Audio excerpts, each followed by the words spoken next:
안녕하세요. 미국에서 온 김샬럿입니다. 한국에 여행 간 미국인들만 이해하는 영상인데요. 이게 지금 미국에서 난리가 났는데 한번 보세요.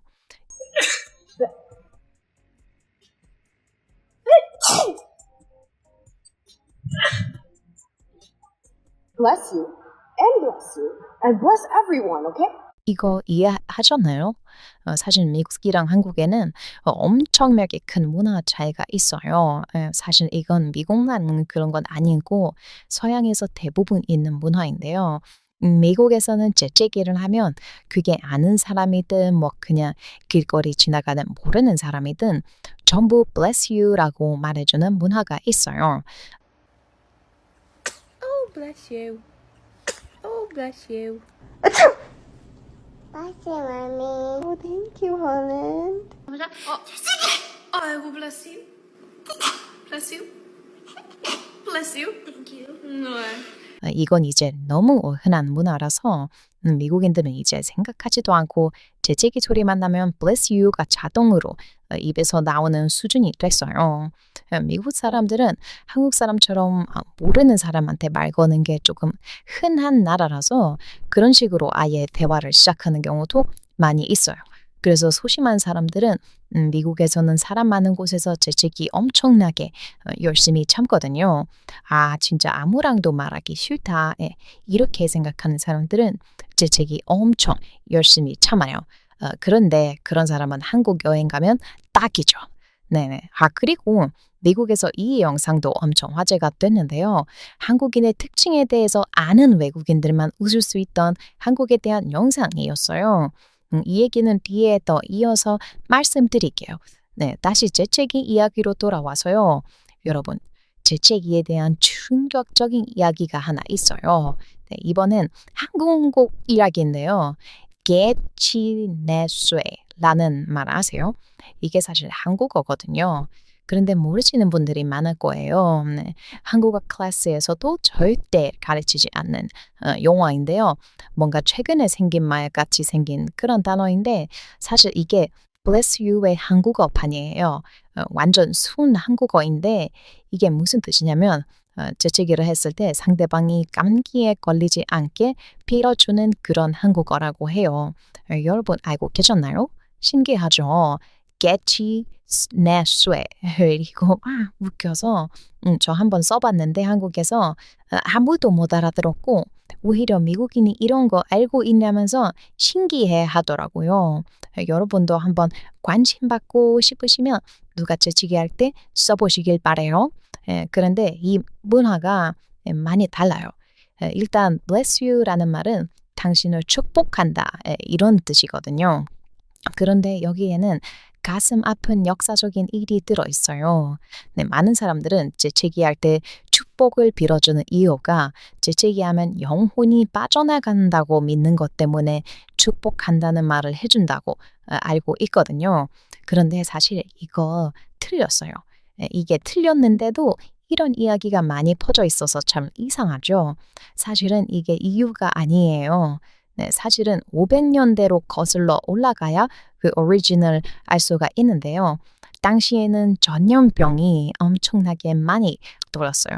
그리고 그때는 전염병에 걸리면 거의 죽는 수준으로 치사율이 높았고 진짜 전염병이 무서웠거든요. 그런데 그 전염병의 증상 중에 하나가 재채기였어요. 그래서 누가 재채기를 하면 전염병 걸렸다는 뜻일 수도 있고 그러면 죽을 수도 있으니까 하나님의 축복을 빌어주는 거죠. 그래서 그때부터 bless you라는 말이 돌기 시작했는데 그게 아직까지도 남아있는 거예요. 네, 그래서 여러분들도 한번 외국인들이 재채기하면 bless you라고 말하는 거 꼭 한번 시도해 보세요. 네, 오히려 한국 사람이 그런 말 해주면 되게 기분 좋게 받아들일 거예요. 그리고 여러분이 혹시 한국에서 외국인들이랑 있는데 재채기를 해서 bless you라는 말을 들을 수도 있잖아요. 그럴 때는 고맙다는 뜻으로 thank you라고 해주시는 게 좋습니다. 네, bless you라고 하면 thank you로 맞받아치는 거죠. 네, 그 뒤로 대화를 딱히 이어갈 필요는 없어요. 네, 재밌는 문화죠. 그런데 이건 미국만 그런 게 아니라 유럽이나 호주 같은 서양권 나라에서는 대부분이 하는 문화예요. 오히려 재채기 소리가 났을 때 bless you라는 소리가 안 나오는 상황을 찾기 힘들 정도죠. 그리고 사실 bless라는 단어가 축복이랑 완전 딱 번역되는 단어가 아니에요. bless는 약간 치료를 한다는 느낌도 있는 단어거든요. 한국어 축복은 치료랑은 관련 없이 진짜 딱 신과 관련됐거나 아니면 뭔가 복을 빌어주는 그런 느낌이잖아요. 이렇게 한국어와 영어가 달라서 생기는 많은 문화가 있어요. 이렇게 한국에는 없고 미국에만 있는 문화가 또 있는데요. 또 하나는 I love you예요. 네, 한국말로 하면 사랑해라는 뜻인데요. 한국말로 사랑해랑 영어로 love가 완전히 다른 뜻인 거 아세요? 네, 사실 한국의 사랑해라는 말을 정확하게 번역할 수 있는 영어가 없어요. adore라는 단어가 있기는 한데 이것도 느낌이 많이 달라요. 한국에서 사랑해라는 단어는 조금 더 많은 것을 담고 있고 조금 더 진지하고 무거운 단어예요. 그런데 미국의 love는 훨씬 가볍고 간단한 느낌의 단어예요. 그래서 많은 사람들이 영어를 배울 때 사랑은 영어로 love 이렇게 배우는데 사실 좀 많이 달라서 이렇게 배우고 미국에 가셨다가는 좀 충격을 받으실 수도 있어요. 여러분 한번 생각해 보세요. 친한 친구랑 전화 통화하고 있어요. 그리고 마지막에 전화 끊을 때 뭐라고 하나요? Bye라고 하거나 그쵸? 뭔가 see you later, 뭐 나중에 봐, 뭐 이렇게 말하고 끊는 거를 생각을 하실 텐데 I love you라고 말하고 끊는 경우 엄청나게 많아요. 여기서 I love you는 사랑해라는 뜻으로 쓰이는 게 아니에요. 네, I love you는 약간 잘 있어 뭐 이런 뜻으로 쓰이는 거죠. 그래서 사실 미국에서는 가족끼리 I love you라는 말을 엄청 자주 쓰거든요. 엄마들이 아이한테 인사할 때도 쓰고요. 아이들이 엄마한테도 뭐 밥 먹듯이 쓰는 말이에요. 네, love라는 단어의 의미 자체가 가볍다 보니까 쉽게 쓸 수가 있어요. 그런데 한국에서 사랑이라는 단어는 엄청나게 무거워요. 네, 한국의 사랑이라는 단어의 뜻을 알기 위해서는 한국인이 되어야만 해요. 사실 저도 한국의 사랑이라는 단어에 대해 정확하게 이해하는 것은 아닌데 한국에서는 사랑이라는 말이 자주 쓰이지는 않는다고 들었어요. 사랑이라는 말이 쓰이는 곳이 있다면 그 상황은 진짜 중요한 상황이고 그 말을 받아들이는 사람도 아주 무겁거나 진지하게 받아들이게 되는 그런 강력한 단어인 거죠. 사실 저는 그런 사실을 처음에 배웠을 때는 진짜 신기하다는 느낌이 들었어요. 아니, 사랑이라는 단어는 영어로 love랑 똑같은 건 줄 알았는데 뭐 이렇게 다를 수가 있어? 이렇게 생각을 해서요. 미국에서는 친구가 친구에게 인사할 때 I love you라고 해도 되는데 한국에서 친구가 갑자기 사랑해 이러면 이상하잖아요. 그런데 가족끼리도 마찬가지예요. 미국에서는 가족끼리 자식이 부모에게 I love you라고 말하는 순간은 너무 흔해요. 그런데 한국에서 자식이 갑자기 부모에게 사랑합니다 라고 말하면 뭔가 뜬금없을 거예요. 뜬금없거나 아니면 정말 갑자기 진지하게 고맙다고 말하는 것처럼 들리기도 해요. 한국에서는 사랑이라는 단어가 그만큼 포함하는 의미가 진짜 많아요. 미국에서 한국어를 가르칠 때 사랑한다는 단어에는 고맙다는 표현도 들어있다고 해요. 네, 만약에 정말 가까운 사람이 갑자기 사랑한다고 말하면 그 말에는 고맙다는 표현과 사랑한다는 표현이 같이 포함되어 있는 거예요. 사랑이라는 단어가 그렇게 진중한 단어이다 보니까 한국에서는 그걸 좀 더 가볍게 만들 수 있는 단어들이 많이 있죠. 이렇게 미국이랑 한국은 같은 단어인 줄 알았던 게 완전히 다른 의미를 가지고 있는 경우가 꽤 있어요. 이거 진짜 꽤 재미있는 주제인데 언어를 파면 팔수록 그 나라 사람들의 성격이랑 그 나라의 역사, 그 나라에 깊게 자리 잡고 있는 정서도 배울 수가 있거든요. 그런데 오늘 주제는 그거는 아니라서 다음에 한번 이거를 제대로 다뤄보도록 할게요. 아무튼 이 재채기, 재채기할 때 bless you라고 하는 문화는 한국 밖에서는 아주 흔한 문화인데 한국 분들만 모르시는 경우가 진짜 많이 있었어요.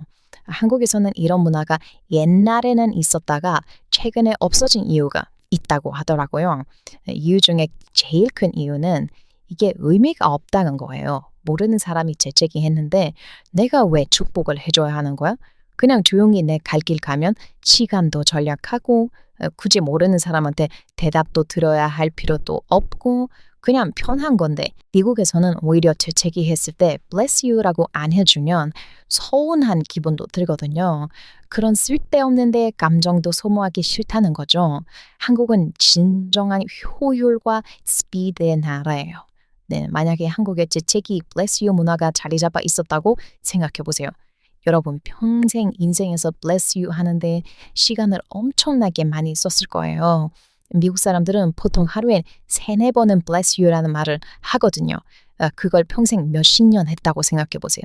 느리거나 쓸데없는데 시간을 쓰는 것을 극혐하는 한국인들에게는 정말 맞지 않는 문화예요. 제가 이렇게 한국이 엄청나게 효율적이고 빠른 것을 중요하게 생각하는 나라라고 말하면 한국에 가본 적이 없어서 이해를 못하는 외국인들이 가끔 있더라고요. 그런데 바로 이 영상이 올라오고 미국인들이 완전히 이해를 했어요. 이게 무슨 영상이냐면 한국에서 계좌번호를 만들 때라는 영상이에요. 한국에서 계좌를 만들 때 진짜 엄청 빠른 시간이 걸려요. 그냥 사인하라는 곳에 사인만 하면 되는 거죠. 미국에서 이런 일은 절대 없어요. 미국은 빠르면 당일에 계좌번호가 만들어지기는 하는데 거의 하루 넘게 걸리죠. 뭐 이틀, 3일 걸리는 경우가 대부분이에요. 미국에서는 계좌 만들기 위해서 준비해야 하는 준비물이 너무 많고요. 은행원들도 느려 터지게 일을 해서 진짜 미국인들은 은행 갈 때마다 엄청난 스트레스를 받을 준비를 하고 가죠. 그래서 은행 들어가기 전에 심호흡하는 님은 미국에서 유명해요. 미국인들이 정말 가기 싫어하는 것 중 하나가 은행이랑 관공서 같은 곳이죠. 뭐 서류로 누군가의 도움을 받아야 하는 경우가 있다면 미국에서는 진짜 각오 단단히 하고 가시는 게 좋을 거예요. 그리고 미국에서 계좌 만들 때 그냥 뇌 비워놓고 아무 생각 안 하면서 사인 이렇게 하다가는 큰일 나요. 진짜 잘 읽어보는 게 좋아요. 이상한 조항 같은 거에 사인하면 정말 큰일 나고요. 미국에서는 실제로 이렇게 사인시키면서 이상한 조항 끼워놓고 나중에 불이익 되게 하는 경우가 너무너무 많아요. 그런데 한국에서는 그런 일이 전혀 없었어요. 네, 우리 외국인 커뮤니티에서는 계좌 만들고 불이익 본 사람이 아직까지 등장하지 않았어요. 그 말은 은행원들이 정말 양심적으로 일을 잘 한다는 뜻이죠. 그리고 한국 은행 일이 얼마나 빠른지 또 이거 정말 이건 미쳤거든요. 여러분들이 들으면 정말 진짜 충격받을 만한 미국의 이야기가 있어요. 이거는 다른 영상에서도 좀 자세히 다룰 주제인데요. 좀 짧게 이야기하면 한국에서 은행으로 송금할 때 얼마나 오래 걸려요? 뭐 체크해 보신 분들이 없겠죠. 대충 1초 정도 걸립니다. 그리고 요즘 한국에는 뭐 토스라든가 카카오페이 같은 게 있어서 이런 걸로 돈 보내면 또 뭐 1초도 안 걸리잖아요. 그런데 미국에서는 얼마나 걸리는지 아세요? 1분? 10분? 1시간? 놀라지 마세요. 하루는 기다려야 하는 경우가 대부분이에요. 하루요. 못 믿겠다고요? 한국 띄워주려고 거짓말하는 것 같다고요? 아니요. 정말입니다. 보통 하루에서 3일 정도가 걸려요. 돈을 보내면. 아니 미국 선진국인데 왜 이렇게 느리냐고요? 일단 미국에는 사기가 너무 많아요. 그래서 돈 보낼 때 다 확인을 하는 것도 있고 그 무슨 미국에서는 송금 시스템이 다르다고 하더라고요. 네, 한국이랑은 달라서 정말 오래 걸려요. 그래서 미국에는 캐시 앱들이 진짜 인기가 많은 거죠. 일론 머스크 다들 아시죠? 이 사람이 뭐 테슬라라든가 스페이스X 같은 것들로 유명한데 사실 이건 이미 이 사람이 성공하고 나서 만든 사업들이고요. 일론 머스크는 성공하게 만든 첫 번째 사업이 사실 이 캐시 앱이었어요. 미국 은행이 더럽게 느리니까 이걸 좀 빠르게 할 수 있는 앱을 만든 거죠. 이거 뭐 완전히 성공했죠. 한국은행은 엄청 빠르고 한국인들도 엄청 빠른 것을 좋아하지만 미국 은행이 느리다고 해서 미국 사람들이 느린 것을 좋아한다는 뜻은 아니거든요. 저희도 빠른 것 좋아해요. 그런데 뭐 한국처럼 돈 보내는데 뭐 1초 걸리고 그 정도 수준을 바라는 것도 아니에요. 그냥 보내면 1시간 내에 돈을 받을 수 있으면 좋겠어요. 그런데 그게 아니니까 참 답답했는데 일론 머스크가 그런 것을 보고 사업을 한 게 페이팔이었던 거죠. 이건 뭐 결제에 관련된 서비스이긴 한데 정말 잘 만든 서비스예요. 이렇게 오늘은 한국과 미국의 차이에 대해 이야기해봤는데 한국 단어와 미국 단어의 차이 더 들어보고 싶으신가요? 아까 말한 뭐 love와 사랑 여러분 다들 love랑 사랑이랑 똑같은 단어라고 알고 계셨었죠? 그런데 사실 그렇지가 않았어요.